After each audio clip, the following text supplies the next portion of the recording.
Hello, good morning everybody. Class 10th। देखिए बेटा, chapter 16 हमारा कंप्लीट हो चुका है, जिसमें आपको सरफेस एरिया एंड वॉल्यूम पढ़ाया गया था। ठीक है, वो चैप्टर हमारा कंप्लीट होने के बाद नेक्स्ट चैप्टर हमारा है chapter number 17, measure of central tendency. देखिए बेटा, अब हम सेंट्रल टेंडेंसी पढ़ने वाले हैं। तो इसमें जो इंक्लूड किए गए टॉपिक है ना, अकॉर्डिंग टू टॉपिक बता रहा हूँ। देखिएगा यहाँ पे वो जो यहाँ पे टॉपिक अकॉर्डिंग इंक्लूड किए गए हैं वो है हमारा फर्स्ट है ए एम, सेकेंड है हमारा बेटा इसमें ए एम अकेला नहीं होता, इसमें जी एम भी होता है, एच एम भी होते हैं। ठीक है, तो बेटा यहाँ पे एच एम और ये जी एम है, ये भी होते हैं, बट ये दोनों के दोनों अभी नहीं पढ़ेंगे। आप क्लास 11th और 12th में आएंगे तब पढ़ेंगे, 11th और 12th में। अभी आपको ए एम पढ़ना है, सेकेंड आपको यहाँ पे पढ़ना है मीडियन, एंड थर्ड आपको पढ़ना है यहाँ पे मोड। ये आपके तीन चीज़ें पढ़नी है, मोड, मीडियन और अरिथमेटिक मीन। ठीक है, इसे बेटा अरिथमेटिक मीन भी बोलते हैं, इसे एवरेज भी बोलते हैं, और इसी को नॉर्मल मीन भी बोलते हैं। इन चीज़ों का ध्यान रखिएगा। इसलिए बेटा अभी आपको जीएम और एचएम के बारे में तो अभी पता भी नहीं करना कि चीज़ क्या है। जब 11th में आएंगे तब आपको सब कुछ बता दिया जाएगा। ठीक है, अभी आपको ए एम पढ़ना है। क्या पढ़ना है? ए एम पढ़ना है। ठीक है ना। तो अब देखिए बेटा यहाँ पे ए एम में क्या होता है। ए एम को मैंने आपको बोला मीन भी बोलते हैं। ठीक है, इसी को ही हम एवरेज भी बोलते हैं। ठीक है, इन चीज़ों का ध्यान रखिएगा। ए एम है वही मीन है वही एवरेज है, मीडियन है मोड है। ओके, अब देखिए इसमें इनमें क्या क्या बताया गया वो देखिए। जो कलेक्शन होता है ना बेटा, ये इसका यूज़ क्या होता है कि जो हमें डाटा कलेक्शन होता है ना, उसको एक अरेंज करना, व्यवस्थित, क्या व्यवस्थित अच्छे तरीके से अरेंज करना, यानी गुड वे में लाना। देखिए लिखा the collection, classification, tabulation and graphical representation of initial data make the data simple and easy to understand. देखिए यहाँ पे क्या लिखा है, द कलेक्शन, क्लासिफिकेशन, यानी सबसे पहला काम है इसमें क्लास कलेक्शन, उसके बाद उसका क्लासिफिकेशन करना, उसके बाद उसका टेबुलेशन करना, and graphical representation of initial data make the data simple and easy to understand. But when cooperative study of data is to be undertaken or any conclusion from data are to be drawn, then it is necessary to make it simple and compact so that their characteristics can be represented by a single number. For example, if 300 students of a school are compared to 500 students of another school, it is not possible to come to any conclusion from their series showing marks obtained in the different subject. But if a single number is taken from easy of these series, which is their representative, then it will be easy to compare these series. This representative number is taken in the middle of the series where most of the observation are centered. Such a number is the representative of the whole series and it is called a measure of central tendency. देखिए बेटा इसमें क्या होता है, हमें classification पहले तो collection करना है, उसका क्लासिफिकेशन करना है, टेबुलेशन करना है, ग्राफिकल में हमें बताना है। देखिए हमें यहाँ पे मैंने जो अभी बताया था आपको, measure central tendency and type of average. तो देखिए यहाँ पे अरिथमेटिक एवरेज होता है, अरिथमेटिक मीन है उसी को एवरेज बोलते हैं। ज्योमेट्रिकल मीन है, हार्मोनिक मीन है, लेकिन ये हार्मोनिक और ज्योमेट्रिकल मीन अभी आप नहीं पढ़ोगे। और एवरेज ऑफ पोजीशन जो आपको देखना है उसमें आपको मीडियन और मोड पढ़ना है। ठीक है, नॉर्मल। अब देखिए बेटा यहाँ पे अरिथमेटिक मीन आपको क्या करना, आज ओनली फॉर आपको सिर्फ इसके फॉर्मूला देखने हैं। देखिए अरिथमेटिक मीन को बेटा नॉर्मली आपको एक्स बार से रिप्रेजेंट करना है, एक्स बार से। और जो आपके यहाँ पे देखिए फॉर्मूला है जो वो याद रखना है, sum of data upon number of data, sum of data upon number of data, ये आपका फॉर्मूला है, sum of data upon number of data. देखिए यहाँ पे अरिथमेटिक ए एम इक्वल हो जाएगा sum of data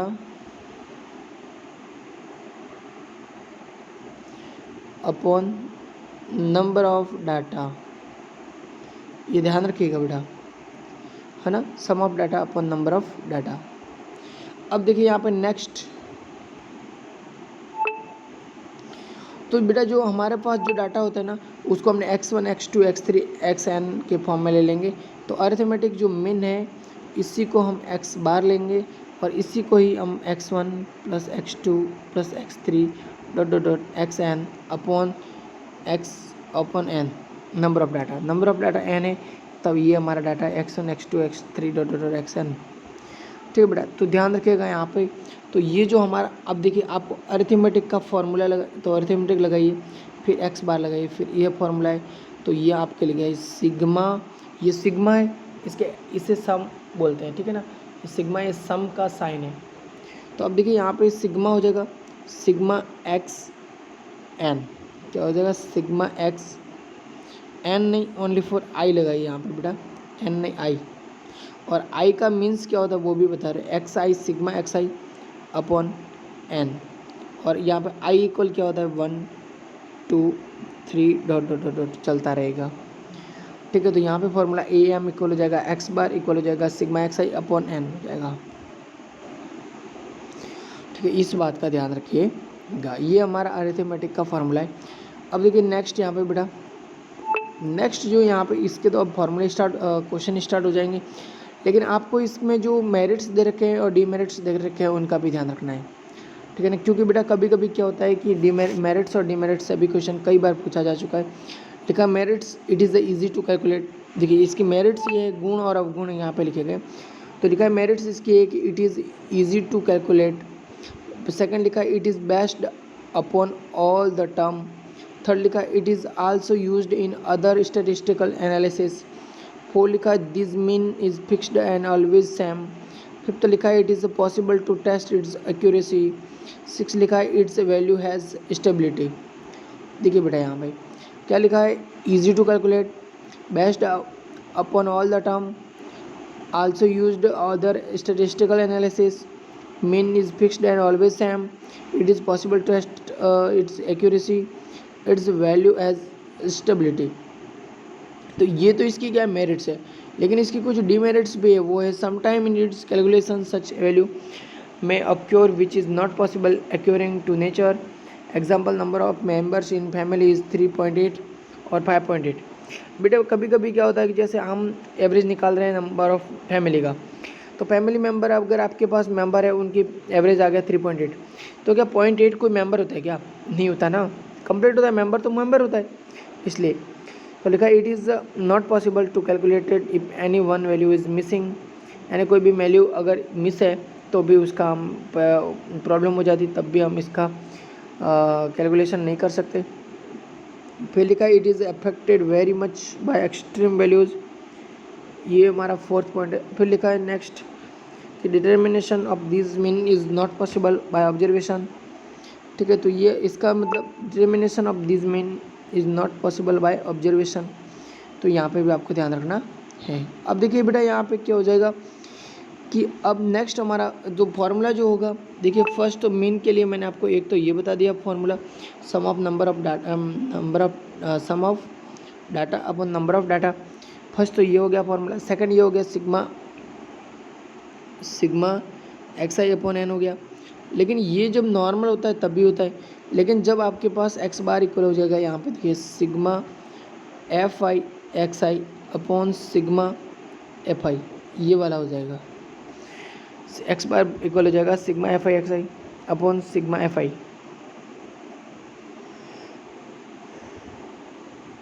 x bar equal हो जाएगा sigma F I x i upon sigma F I हो जाएगा, एक्स बार इक्वल हो जाएगा sigma F I x i upon sigma F I हो जाएगा। तो बेटा इस बात का भी आप ध्यान रखिएगा कि x bar equal sigma F I x i upon sigma F आई होता है। अब देखिए यहाँ पे यहाँ पे जब बेटा ये कब होता है, जब फ्रीक्वेंसी साथ में होगी तब, फ्रीक्वेंसी साथ में होगी तब।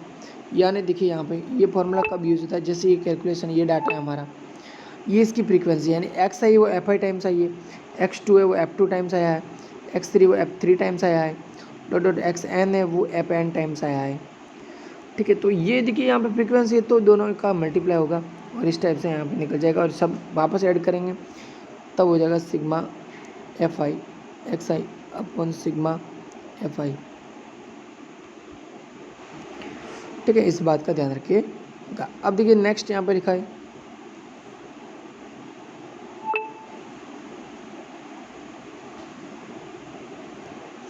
तो इस टाइप के क्वेश्चन आएंगे तो इस टाइप से करने हैं हमें। अब देखिए बेटा यहाँ पे ये तो अरिथमेटिक मीन है, तो अरिथमेटिक मीन जो कभी कभी क्या होता है कि जब डाटा होता है वो कुछ बड़ा होता है, वो क्या होता है कुछ बड़ा है, तब हमें क्या करना है, तब हम यहाँ पे थोड़ा परेशान हो जाते हैं। क्यों? क्योंकि बेटा ये आसान नहीं होता, कैलकुलेशन बहुत बड़ी बड़ी हो जाती है, तब हमें यहाँ पे डिवीज़न में प्रॉब्लम आती है।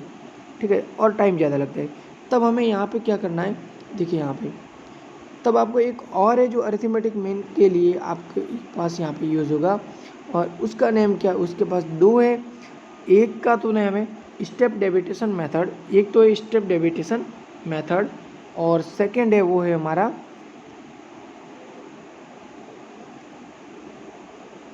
One second assume method. उसका क्या नेम है, एज्यूम मेथड। देखिए इसके फॉर्मूले कैसे होंगे, यहाँ पे लिखिएगा arithmetic mean, arithmetic mean by assumed mean. तो देखिए बेटा यहाँ पे जो फॉर्मूला लिख रहा हूँ वो तो मैं एक्स बार इक्वल हो जाएगा ए प्लस कैपिटल ए लिखो स्मॉल ए लिखो जो अपनी A plus sigma F I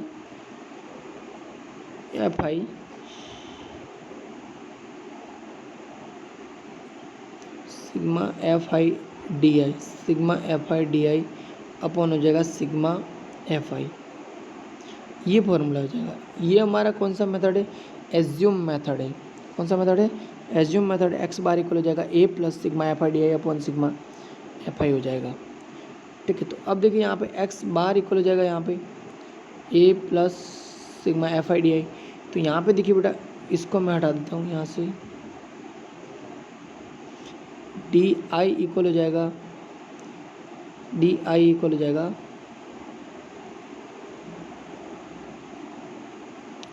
x I minus ए। जो ये एज्यूम मेथड आपने एज्यूम मीन लिया है, ए लिया है, उसको आप माइनस कर देना, उसको आप माइनस कर देना और फिर यहाँ पे आंसर लिखना। तो डी क्या हो जाएगा, एक्स आई माइनस ए, और ए क्या है तो वो है एज्यूम मीन।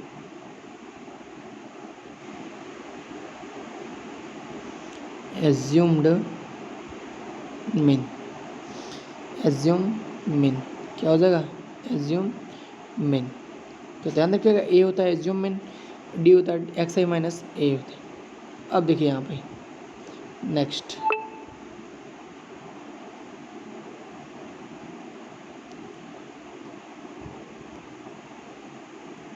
अब देखिए बेटा एक और यहाँ पे हो जाएगा, वो हो जाएगा स्टेप डेविएशन मेथड, और इसी का देखिएगा थर्ड पॉइंट है वो ये है स्टेप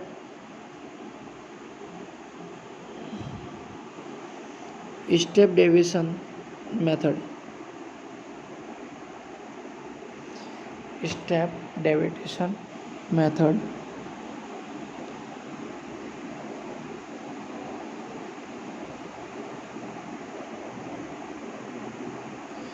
स्टेप डेविएशन मेथड।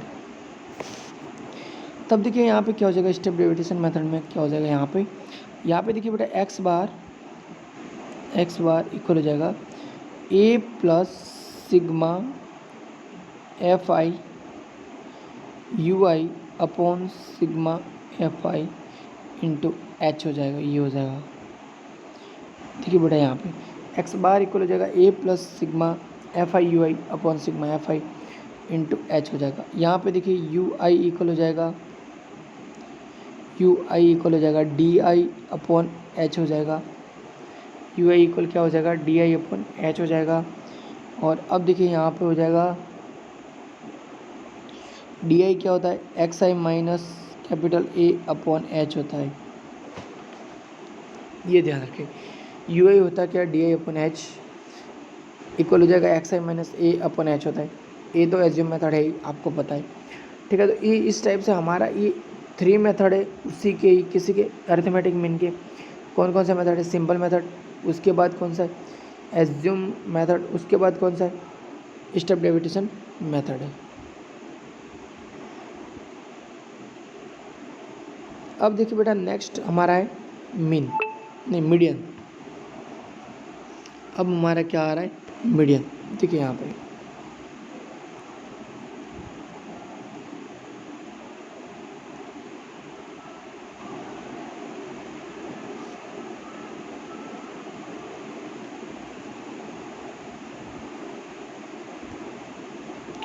अब देखिए बेटा यहाँ पे मीडियन होता है ना, उसमें क्या होता है वो देखिए। मीडियन एक ग्रुप्ड होता है, एक अनग्रुप्ड होता है। मीडियन बट यहाँ पे लिखा है अनग्रुप्ड, अनग्रुप्ड के लिए, मीडियन अनग्रुप्ड के लिए तब क्या हो जाएगा, यहाँ पे देखिएगा फर्स्ट मीडियन, मीडियन को कैपिटल एम से डिनोट करते हैं। तो देखिए बेटा यहाँ पे अगर यदि n is odd, n is odd, क्या ऑड, देन मीडियन हो जाएगा n plus one upon two, n plus one upon two तो टर्म। लेकिन ध्यान रखिएगा टर्म तभी निकलती है जब आप पहले उसको अरेंज करोगे असेंडिंग या डिसेंडिंग ऑर्डर में। अनग्रुप्ड यहाँ पे देखिए मैं लिख देता हूँ, अरेंज इन असेंडिंग या डिसेंडिंग, असेंडिंग या डिसेंडिंग ऑर्डर में इनको क्या करना पड़ेगा, आपको अरेंज करना होगा। तो एम इक्वल हो जाएगा n plus one upon twoth term, twoth term लिखा है, ठीक है, वो आंसर नहीं होगा, उसकी टर्म होगी, ठीक है। ये एम एन इज ऑड। अब देखिए नेक्स्ट यहाँ पे लिखा है n is even, then n upon two plus n plus one upon to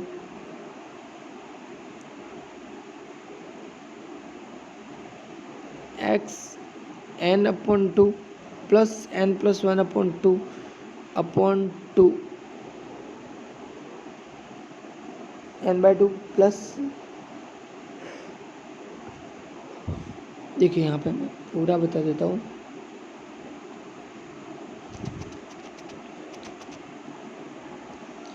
देखिए तब हो जाएगा यहाँ पे n by twoth term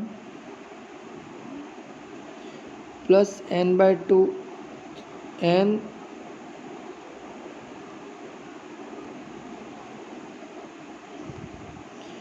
N by two plus one term upon two, n by two term plus n by two plus one term upon two, यानी दोनों term निकाल दीजिएगा, एन बाय टू टर्म और n by two plus one term, और उसका average निकाल दीजिएगा, answer आ जाएगा, ठीक है बेटा। इस टाइप से आपको करना है, किसके लिए, अनग्रुप्ड के लिए। लेकिन अब देखिए यहाँ पे लिखेंगे मीडियन, अब ये ग्रुप्ड के लिए, तब क्या हो जाएगा यहाँ पे ग्रुप्ड के लिए, मीडियन ग्रुप्ड के लिए, तब हमारे पास हो जाएगा एम मीडियन इक्वल हो जाएगा l plus n by two minus one upon f multiply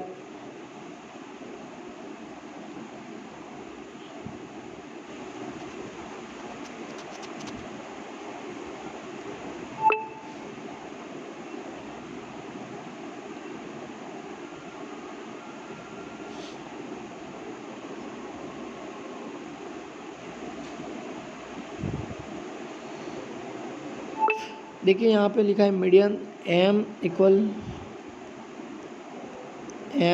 लिखा है l plus n by two minus c f upon f into h, ये लिखा है। एम इक्वल हो जाएगा l plus bracket n by two minus c f upon f हो जाएगा, c f upon f into H हो जाएगा। Median M equal हो जाएगा l plus n by two minus c f upon f into H हो जाएगा। ये हमारा इसका मीडियन है।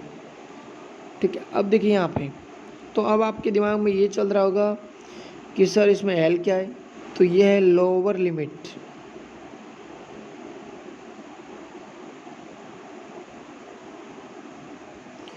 Of the median class. अब आप सोच रहे होंगे मीडियन क्लास कहाँ से आएगा, तो एन से, एन बाई टू से, यानी आपको जब भी ग्रुप्ड होगा तो आपको एन बाई टू तो फाइंड करना ही करना है। ठीक है, कैसे लिया जाता है वो सब मैं आपको आगे बता दूंगा, अभी आप सिर्फ फॉर्मूले पे ध्यान दीजिएगा। एन बाई टू होता है, ठीक है। और सी एफ भी आपको लेना बताएंगे। ये होता है कम्युलेटिव फ्रीक्वेंसी, ये भी आपको कल बता दिया जाएगा।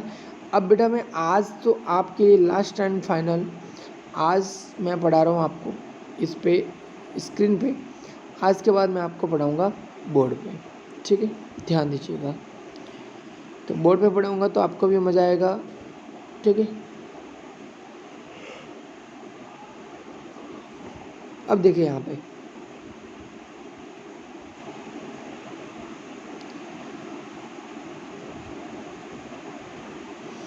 n by two. अब देखिए बेटा यहाँ पे h क्या है, आपके माइंड में ये भी तो चल रहा होगा, ये इंटरवल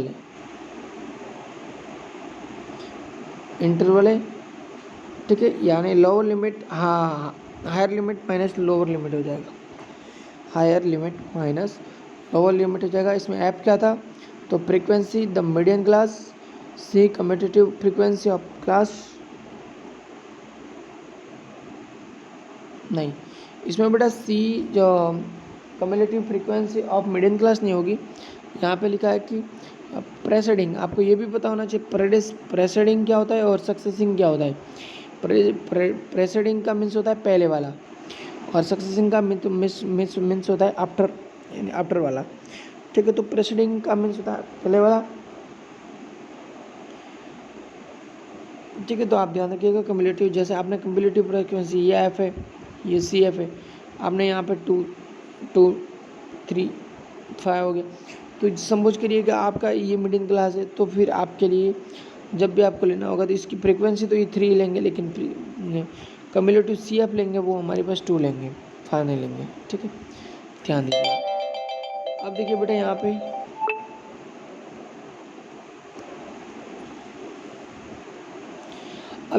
भी मेरिट्स और डिमेरिट्स है कुछ मीडियन के। लिखा it is the best in the study of qualitative characteristics, merits of median है, तो यहाँ पे लिखा it is the best in study of qualitative characteristics. Second लिखा है finding median is easy and convenient. फिर लिखा sometimes it can be no by inspections. Third लिखा है it does not need all data for its calculation. Median is always fixed and clear. Extreme values have no effect on it, while they have more effect on mean. देखिए बेटा इसमें क्या होता है कि median होता है वो फिक्स्ड होता है और क्लियर होता है। फिर लिखा it is does not need all data for its calculation. फिर लिखा extreme values have no effect on it while they have more effect on mean. फिर लिखा demerits of median and when values are distributed irregularly. यहाँ पे ध्यान रखिएगा when values are distributive irregularly. फिर लिखा median does not represented the representative numbers and gives observe calculation. इसमें क्या होता है कि बेटा जितने भी जो नंबर होते हैं ना उन सब का यूज़ नहीं होता है यहाँ पे, है ना, सिर्फ जो नंबर है उनको एडिशन यूज़ होता है, बाकी सब नंबरों का यूज़ नहीं है वहाँ पे, क्योंकि मीडियन मीडियन होता है। चाहे आपने हितेश की जगह जयेश लगा लिया तब भी वो चलेगा, मीडियन आप फाइंड आउट कर पाओगे। फिर लिखा कि for example a student obtain 40, 35, 32 marks in 5 subject. Here the median is the 5 which does not properly represented the data.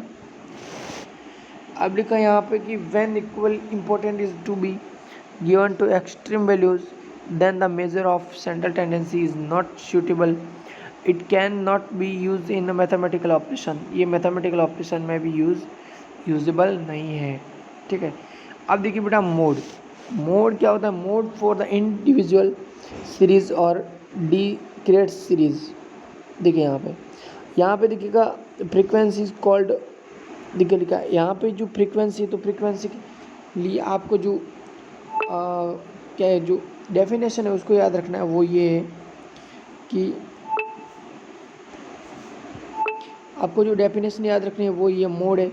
तो अब देखिए मोड के लिए यहाँ पे लिखा है the value with maximum number, maximum frequency is called mode. लिखा है मैक्सिमम फ्रीक्वेंसी जिसकी भी है वही क्या है, हमारा मोड है। तो अब देखिए नेक्स्ट यहाँ पे, तो मोड के लिए तो हमारे पास एक ही डेफिनेशन याद रखिएगा और एक फॉर्मूला है, वो ये mode from ungrouped frequency distribution. तो यहाँ पे लिखा है, देखिए यहाँ पे ये लिखा है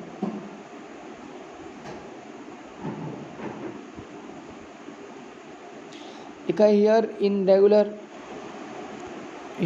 regular frequency distribution the value whose frequency is maximum, ठीक है। अब देखिए यहाँ पे लिखा है कि mode from grouped frequency distribution, यहाँ पे लिखा है mode from grouped frequency distribution. जब ग्रुप्ड होगा तब हमें क्या करना है, तो यहाँ पे मोड लिखना है। मोड को मोड ही डिनोट करेंगे।